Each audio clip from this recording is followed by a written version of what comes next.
So another historic chapter for One Piece, this time with chapter 967. And once again, it's one of those chapters where stuff that we previously knew when it comes to like the adventures of Roger and just the journey that he went on, only because of the adventures that the Destroyers have gone on, which we've previously been established. But now again, once again through Goldie Roger's experiences and his adventures alongside Kazuki Odin. And I feel like with the pacing of this chapter, you can tell there's a drastic pace and change. We know Oda is probably going to wrap this up, flashback with Kazuki Odin, sooner rather than later. I think very early. In fact, the only loose ends to tie up right now when it comes to like this flashback is number one, finish off his battle with Kaido, because we've yet to see Kaido introduced in this arc and how he interacts with the Shogun Orochi. We know Orochi's in power at this point in time. And number two, we need to know how he ends up getting captured and how I think he turned himself in, getting executed by Kaido. So we need to get that confirmed. Everything else has been pretty much set for when it comes to like his adventures with Roger. I love the cover page. It's obviously Oda throwing the New Year's cover page with the straw hats. You got each of the straw hats doing the thing. You got Usopp and Luffy playing a game of poker or Uno, and it looks like Usopp lost. Zoro with a sake bottle, I'm assuming. And what's really cool about that is he's wearing his traditional gear. So I wonder if that's a shout out to what might happen in Wano. As much as I like the kimonos, I kind of want to see the straw hats in their traditional gear for the final battle in Wano. I think that would set off the reunion the right way. But that's just what sticks out to me the most, other than Nami and Rabbit looking fine, is you got Frankie there, and if you notice the T-shirt, it's got New Year's, Happy New Year. But if you notice the symbol on his shoulder, it kind of resembles the German eagle that we've seen in previous times, because we know pretty much spawned off Nazi Germany, and they have a similar symbol. So I'm wondering if that's a shout out or if that's just a coincidence. They've already teased something with Jinbei possibly showing up on Wano, so it would make sense if that's the case. What would happen with the Big Smokes? Now, we don't really know what the Big Smokes have been doing as of right now. We do know the last time we saw them, it looked pretty bad in the hands of Big Mom. We don't know if they're still alive, but maybe this is a tease on the part of Oda, or it's just one of those things that I decided to put in there for gag purposes. But either way, we start off the chapter in Water 7. And what's really cool about this, we get the Oro Jackson boarding upon Water 7, and they're interacting with Tom, the shipwright, the master of Iceberg, and obviously Frankie. So that's pretty cool. And Frankie, as Cuddy Flam, ended up meeting Roger as a kid. But he says he doesn't trust pirates at all, so that's pretty cool. Odin met Frankie, which I'm surprised that Frankie didn't remember that. And if you notice, they go across the bridge, and I think it's the same place that Robin was at when she was spent her time with the revolutionaries during the time skip. So that's pretty cool. I don't know where they cross the sea, and if you notice, they're like singing Bing Sake, but if you notice, it's a dialogue of yo ho ho ho, and we know that laugh belongs to Brooke. So I'm wondering, was that Brooke they met over to Fishman Island? And what's really cool about this, we get more insight into, I guess, the ancient weapon of Poseidon. We know there's two poneglyphs there. One of them, they got word on from Skype here that there's the prophecy about the ancient weapon Poseidon being on Fishman Island. So that's why they went there. You have Madame Shirley, 3-year-old, telling fortunes, and she still has the prophecy about something bad happening to Fishman Island. A lot of speculation before, when we previously saw her, she prophesied that Luffy will be the one to destroy Fishman Island, which is really interesting because now it's established that here Roger had the ability to do the same thing to destroy Fishman Island, and they're under the belief, the Neptune Army, that Roger destroyed the gate and then boarded Fishman Island, which we know is not possibly true, but he does have the power for that. So much like Luffy, he has the power to destroy Fishman Island. So according to this, every 100 years, the god of sea will be reborn as the Poseidon. We know eventually Shirahoshi, which at this point is not born yet, but we do know she's going to be the Poseidon, the ancient weapon. Which I'm curious if that relates, if that the 100-year rule applies to each of the ancient weapons because we don't really know much about Pluton other than what we've discovered in Alabasta and the blueprints from Frankie. We still don't know where it's at. Same thing for the ancient weapon Uranus. There's a lot of speculation, maybe it has something to do with the Straw Hat. In fact, there's more intrigue on Joy Boy after this chapter than before. So we've got to get a flashback to that at some point. What happened 800 years ago? There's so many ties to that. I do like the gags we got with Roger getting pissed off, like, I'm not the one who's causing chaos over here. So the way he's acting is very Luffy-like. So the parallel at the beginning of the chapter, you have like Shanks and Buggy bickering about one another. You got Buggy saying the Arctic is colder, and you got Shanks saying no, the Antarctica's colder.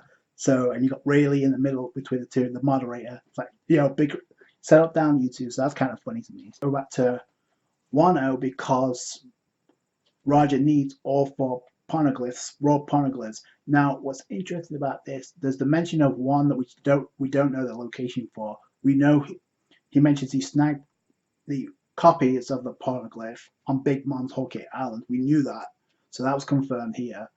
And the second is we know the one's on Wano Kuni and Zunisha. So that's 3. We still don't know where the other one's at right now. So they kept that in the dark because obviously that's going to be for Luffy to find after Wano.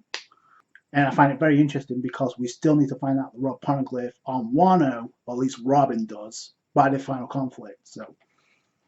So Oda was very careful not to point out the exact location. We know it's on Higashima, but we just don't know where it's at. About this sequence, they're on the way to Wano, and obviously Toki is feeling ill. I don't know really what the reason is, but why she succumbed to an illness, but it's very convenient because at that point where Oda's like, okay, if you're ill, I'm going to drop you, Hiyori and Momonosuke off at Wano while we get the copies of the raw poneglyph. The samurai, once again, greeted by Odin. But I do like how casually he's just nonchalant. He's like disgusted by how Wano hasn't changed, even though he's left. He's been gone so many years. That look on his face, like he still wants to travel the world. And I do like Toki here. It's like, don't you dare get rid of your dream for my sake. You promised you would see the world. And I feel like it's very admirable, but at the same time, this act right here would cause a lot of problems. It would backfire very casually just because we know Orochi is about to go in power big time, and he's about to abuse that authority, and we know what happens. So this is a lot of mistakes made, unintentionally, but it is mistakes made. And I do like the fact that Odin says, I'm not going to leave them behind, but then Toki says, no, you're not going to abolish your dream. So the Oro Jackson sets off, and they encounter Zunisha, which we know because that's the other location where the raw poneglyph is at, one of 3 poneglyphs. So I like that, and we know that because he interacts with Pedro, and we saw the flashback, so we see a panel here, so that's pretty cool. And you got Inuyasha and Nekomamushi being chewed out because they left. That's Zunisha to go to Wano. Island that was left in fact was Laughdale, which is confirmed. Another gag here with Buggy, and it's like he has the same gag as Usopp because it came down with the classic case of you'll die if you enter this island type of disease, which is exactly the same gag Usopp has. So I like the parallels there. So I wonder if there's going to be an interaction in the future between those two, especially with what's going on with the world government and the Shichibukai right now. There's going to be another time skip because there's a part where Odin points out 4 more years will pass until I come back to Wano, and it won't be a warm reception. It won't be a welcoming because we know what happens. It's obviously going to go down south, and we know he gets the letter of declaration to become the Shogun anyway. He sailed across all over the world. He did it. He became king of the pirates, and you got Odin making notes in his journal, and you see him actually writing. So that's pretty cool. And then the last panels, you have Roger laughing it up, saying, Joy Boy, I wish I could have met you in your time. You definitely left behind an amazing treasure. Still no clarification what that is, but I'm not shocked that Odin didn't reveal it. But we know it's something out there, so it's not a fake, it's not friendship, I don't think. So it points out to me we have to get more interaction with Joy Boy. No one had made it to this island in 800 years, and once again I mentioned it's the same century, that same number 800 years ago, the same number of years Lady Toki came from in Wano, the same century when the raw poneglyphs were carved by the stonemasons of Wano. So many loose connections. Obviously, they learned everything about the Void Century, the age of weapons, the will of D, so they know everything. But we knew this going in, but I like how it's been confirmed through Roger's perspective. So adventure has come to an end, and we should be getting to the final stages of Oden's flashback in the new year. Like I said, January is a very shaky month for One Piece. Like I said, the pacing I expect to be steadfast on the count of what was said at Jump Festival by Oda. But I mentioned that in a separate video for what he predicted in 2020 for One Piece, which is going to be crazy hype. Roger becoming king of the pirates to wrap up that business, and Oda probably going to finish Oden's flashback. Like I said, we have to get the battle with Kaido to see how he got that scar with the two swords, the Mito Emna and the Amino Habikiri. So we know that comes into play.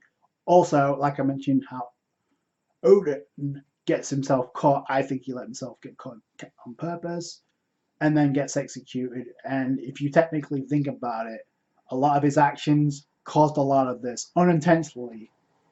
And I mentioned this before in the previous chapters, but you do see the samurai and you do see Okiku. Remember Izo is on Whitebeard's crew because he offered to stay on Whitebeard's crew. Technically speaking, Izo wasn't with Oden when he came back to Wano. So that should have been the last time they ever interacted, which is sad, and I feel sorry for Okiku.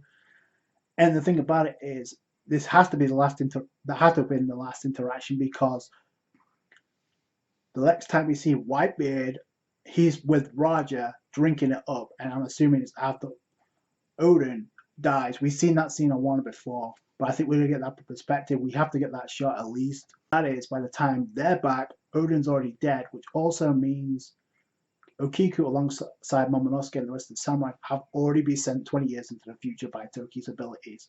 So there's a paradox, and if Izo, even if he was with Whitebeard the time he returned, technically means Okiku was away. So that makes it even more sadder. It was a decent chapter. It polishes off what we already knew with some more detail through Roger's perspective. A glorious way of ending 2019 unofficially or officially. But let me know what you guys think down below. That's going to do it for today, guys. Thank you so much for watching. Like this review if you did. Subscribe to the channel for more One Piece. Catch you guys later. That's guys. Bye.